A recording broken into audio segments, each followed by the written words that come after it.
दोस्तों दिक्कत ये हो गई कि मैंने आज का दिन चुना था नरेशन के लिए और मुझे लगा था लेक व्यू का रेस्टोरेंट बुक करके और आप लोगों को नरेट करके और आज सारे नरेशन करूँगा, लेकिन लाइट की थोड़ी कमी हो गई।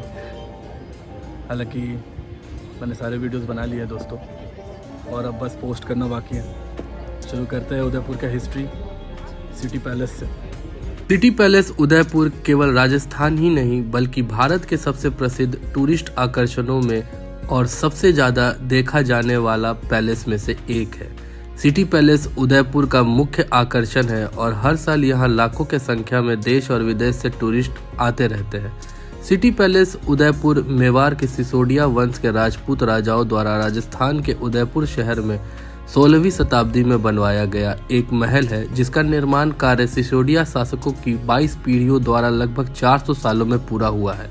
सिटी पैलेस उदयपुर में समय समय पर अलग अलग राजा निर्माण कार्य कराते रहे थे। आज जो सिटी पैलेस के नाम से प्रसिद्ध महल है, उसका आकार एक शिप यानी कि पानी के जहाज की तरह है। सिटी पैलेस उदयपुर भारत का दूसरा सबसे बड़ा महल है। मैसूर महल एरिया में सिटी पैलेस से बड़ा है और वर्तमान में देश का सबसे बड़ा पैलेस है। सिटी पैलेस के बारे में जानने से पहले इसके पहले के सिसोदिया वंश के बारे में जान लेना महत्वपूर्ण है। हम सभी पन्नाधाय के बारे में पढ़ा और सुना है। पन्नाधाय इसी सिसोदिया वंश के महाराणा उदय सिंह की धाय माँ थी। चित्तौड़गढ़ में जब सिसोदिया वंश अंदरूनी संघर्ष से गुजर रहा था, तब पन्नाधाय ने राजकुमार उदय सिंह के जीवन की रक्षा अपने बेटे चंदन को खोकर की थी। सिटी पैलेस के गेट पर ही अंदर जाने के लिए टिकट खरीद सकते हैं। सिटी पैलेस उदयपुर सप्ताह के 7 दिन सुबह 9:30 से शाम के 5:30 बजे तक पर्यटकों के लिए खुला रहता है। जब उदय सिंह को कुंभलगढ़ भेज दिया गया, बाद में उदय सिंह ने चित्तौड़गढ़ वापस ले लिया और शासन करने लगे। महाराणा उदय सिंह मेवाड़ के 12वें शासक थे। बार बार होने वाले मुगलों के आक्रमण से परेशान होकर महाराणा उदय सिंह अपनी एक नई राजधानी बनाना चाहते थे। सिटी पैलेस उदयपुर को राणा उदय सिंह द्वितीय ने बनवाना शुरू किया था। राणा उदय सिंह चित्तौड़गढ़ से अलग अपनी एक नई राजधानी बनाना चाहते थे। सन 1559 में राणा यहाँ शिकार करने के लिए आए और अभी जहाँ सिटी पैलेस का गेट है, उसी जगह पर उन्होंने एक खरगोश का शिकार किया। इस जगह को शुभ मानकर राणा ने यहाँ एक पत्थर गाड़ दिया। वहीं पास में पहाड़ी पर तपस्या कर रहे गोस्वामी प्रेमगिरी ने कहकर राणा के इस जगह को अपनी राजधानी बनाया और महल के निर्माण का काम शुरू कराया। यह जगह सिटी पैलेस में त्रिपोलिया गेट के अंदर जाने के बाद मानक चौक में है। इसे भैरव स्थान कहा जाता है।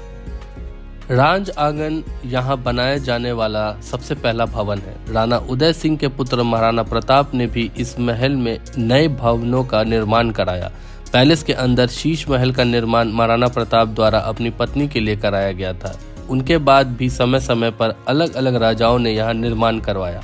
मुगलों के लगातार आक्रमणों के चलते अधिकतर राजाओं का समय युद्धों में बीता और इसी के चलते सिटी पैलेस उदयपुर एक बार में नहीं बल्कि अलग अलग समय पर 400 साल में अपने वर्तमान रूप में बनकर तैयार हुआ।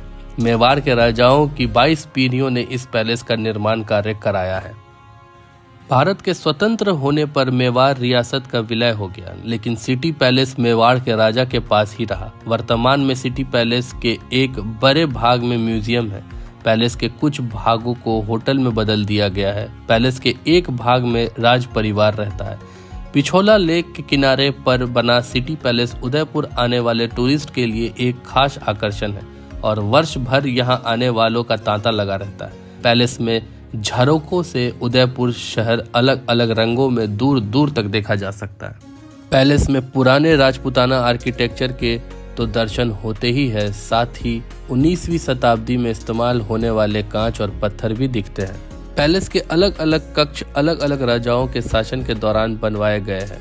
पैलेस के अंदर चीन से आए पत्थर, बेल्जियम के कांच और इटली से केरोसिन तेल से चलने वाले पंखे भी हैं। त्रिपोलिया गेट के आगे है मानक चौक। मानक चौक एक बड़ा खुला हुआ एरिया है जिसे मेवाड़ के शासक अपना आम जनता के लिए दरबार लगाते थे। मानक चौक में ही दशहरा मनाया जाता था और राजा अपने दरबारियों के साथ जनता के उत्सव में शामिल होते थे। इसी चौक में मनोरंजन के लिए हाथियों की लड़ाई के खेल हुआ करते थे। हाथी एक दूसरे को सूर से अपनी तरफ खींचते थे, जैसे कि टग ऑफ वॉर में होता है।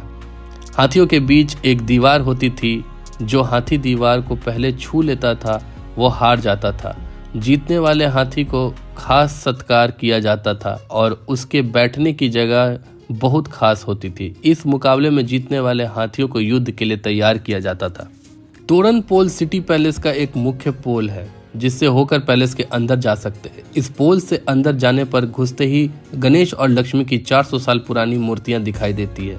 इसे गणेश चौखट कहा जाता है। गणेश चौखट के बाद महाराणा प्रताप कक्ष आता है। इस कक्ष में महाराणा प्रताप के इस्तेमाल में आए हुए कवच, भाले, तलवार पर्यटकों के देखने के लिए रखे गए हैं। कहा जाता है कि महाराणा प्रताप के लोहे के कवच, उनके भाले और तलवार का कुल वजन 35 किलो था। यहीं पर महाराणा प्रताप का प्रसिद्ध सोने का भाला भी रखा हुआ है। इसी कक्ष के बाहर हल्दी घाटी के कुछ पेंटिंग्स भी दिखते हैं। महाराणा प्रताप और मान सिंह के बीच के युद्ध को इस पेंटिंग में दिखाया गया है। राजपूत राजाओं के पास हाथी कम होते थे जबकि मुगलों के सेना में हाथी ज्यादा होते थे। महाराणा प्रताप ने हल्दी घाटी के युद्ध में अपने घोड़े चेतक को छोटे हाथी का मुखौटा पहनाकर लड़ाई में उतारा था। कहा जाता है इससे युद्ध में हाथी उसे हाथी का छोटा बच्चा समझकर उस पर आक्रमण नहीं कर रहे थे। राज आंगन सिटी पैलेस में बनने वाला सबसे पहला भवन है। इस भवन में राजाओं के राज तिलक किए जाते थे। यहाँ एक छोटा टब है जिसे संगमरमर के एक ही टुकड़े से बनाया गया है। इसी टब में राजा के राज तिलक की समय 1 लाख चांदी के सिक्के भरे जाते थे और राज तिलक के बाद उनमें से 1/4 चांदी के सिक्के जनता में बांट दिए जाते थे। इस टब को लकटू भी कहा जाता है। बाकी चांदी के सिक्के को राज्य के कामों में लगाया जाता था।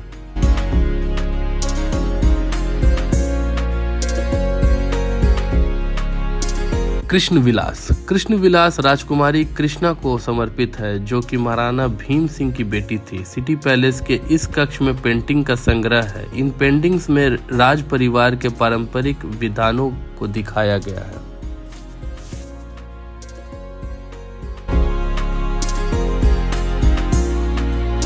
अमर विलास महाराणा प्रताप के बेटे और उनके उत्तराधिकारी राणा अमर सिंह ने बनवाया था। अमर विलास और बाड़ी महल आमने सामने है। बाड़ी एक मेवाड़ी शब्द है जिसका मतलब होता है जंगल। यह महल के सबसे ऊंचे लेवल पर है जहां एक छोटा स्विमिंग पूल जैसा बनवाया गया है। यहाँ इतनी ऊंचाई पर पेड़ पौधे भी है। इसकी खास बात यह है कि अमर विलास पहाड़ के सबसे ऊंचे हिस्से पर बना है। इसके लिए पहाड़ को काटा नहीं, उसी के ऊपर भवन बनाया गया। यहाँ पर राणा होली का त्योहार मनाते थे। बाड़ी महल के कुल 104 संगमरमर के खंबे हैं जिन पर सुंदर नक्काशी की गई है। ये सारे खंबे बिना संगमरमर के टुकड़े को जोड़े यानी एक ही पत्थर से बनाए गए हैं। अमर विलास और बाड़ी महल के उदयपुर शहर सुंदर नज़ारा सा दिखता है।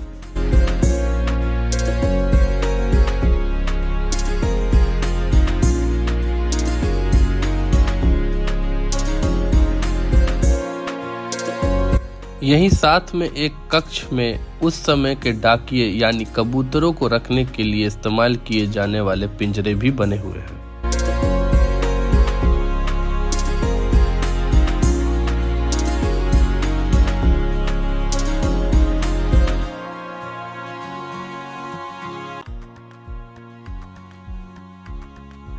शीश महल को महाराणा प्रताप ने अपनी पहली रानी अजबदे के लिए बनवाया था।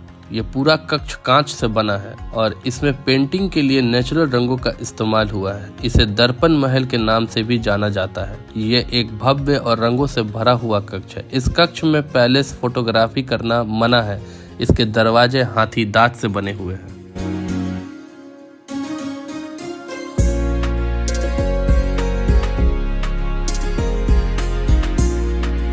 ब्लू कलर से पेंट किया भीम विलास एक बहुत ही सुंदर कक्ष है। इसे राजा भीम सिंह ने बनवाया था।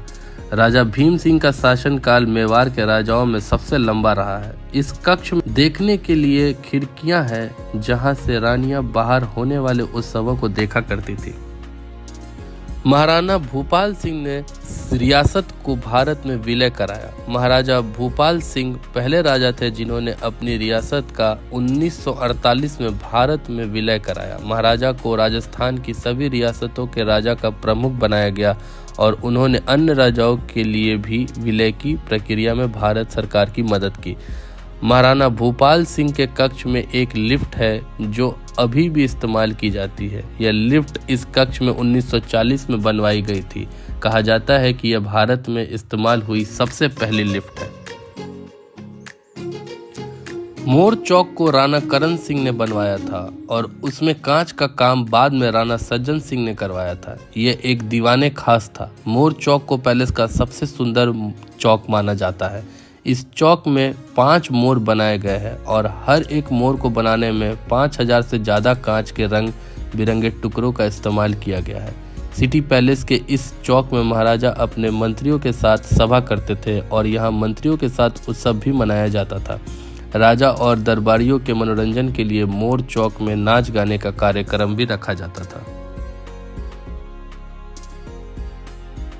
मोती महल कांच और दर्पण से सजा हुआ एक कक्ष है। इसे महाराजा करण सिंह ने बनवाया था। इस महल के झरोखों से उदयपुर का सुंदर नजारा देखा जा सकता है। पैलेस के इस भाग में महाराजा करण सिंह रहा करते थे। सिटी पैलेस उदयपुर में एक खास कुर्सी रखी हुई है जिससे जुड़ी एक कहानी है। जब ब्रिटिश साम्राज्य जॉर्ज 5वें ने दिल्ली में दरबार आयोजित किया तो उससे भारत के सभी रियासतों के राजाओं को भी बुलवाया। इस दरबार में उस समय के मेवाड़ के राजा फतेह सिंह ने शामिल होने से इनकार कर दिया और इसलिए उस सभा में उनकी कुर्सी खाली रखी गई। यह कुर्सी मेवाड़ के सम्मान के प्रतीक स्वरूप बाद में राजा फतेह सिंह को उपहार दे दी गई। साथ ही 2 ब्रिटिश घोड़े, एक स्पट और रेड लैड भी उन्हें उपहार दिए गए। सिटी पैलेस उदयपुर म्यूजियम में राज परिवार के इस्तेमाल में आए हुए चांदी के बर्तन, हथियार, छड़ी, घोड़ों के सजावट, पालकी और बगिया, राजा और राजकुमारों के कपड़े और शाल आदि को दिखाया गया है। इस संग्रहालय में उन मूर्तियों को भी रखा गया है जिन्हें समय समय पर आक्रांताओं के छत विच्छत किया था। इसके अलावा वर्तमान राजा और उनके परिवार के फोटो भी इस म्यूजियम में देखने के लिए रखे गए हैं।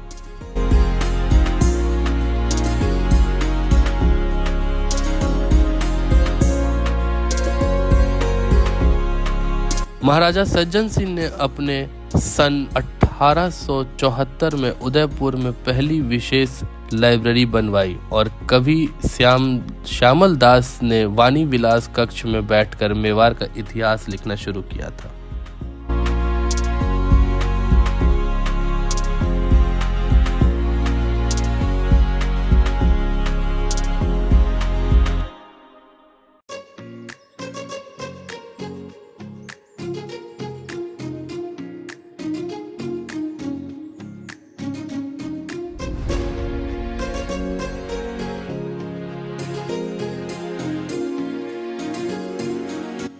दरबार हॉल सिटी पैलेस उदयपुर का नया भाग है।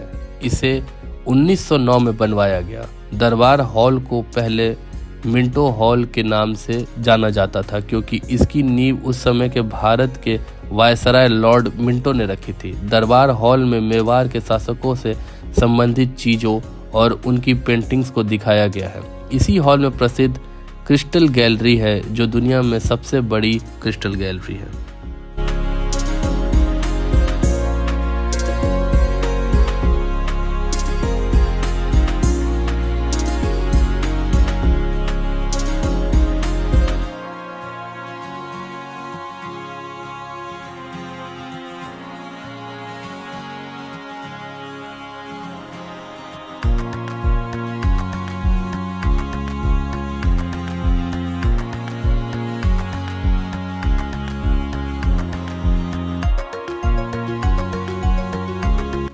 फतेह प्रकाश पैलेस को अब एक होटल में बदल दिया गया है। यह होटल अक्सर सेलिब्रिटीज की शादियों में इस्तेमाल होता है। सिटी पैलेस उदयपुर अक्सर फिल्मों में ही देखा जा सकता है। प्रसिद्ध गाना घूंघट की आड़ में दिलबर का इसी पैलेस में शूट हुआ है। कुछ साल पहले प्रेम रतन धन पायो फिल्म में भी एक गाना और फिल्म के कुछ भाग इसी पैलेस में शूट हुए हैं। बॉलीवुड फिल्मों के अलावा बड़े बिजनेस ऑनर्स की शादियों में भी पैलेस की कुछ भाग रेंट पर लिए जाते हैं। बॉलीवुड के बाहर कुछ हॉलीवुड फिल्म जैसे कि जेम्स बॉन्ड सीरीज और फिल्मों की शूटिंग भी सिटी पैलेस उदयपुर में ही हुई है।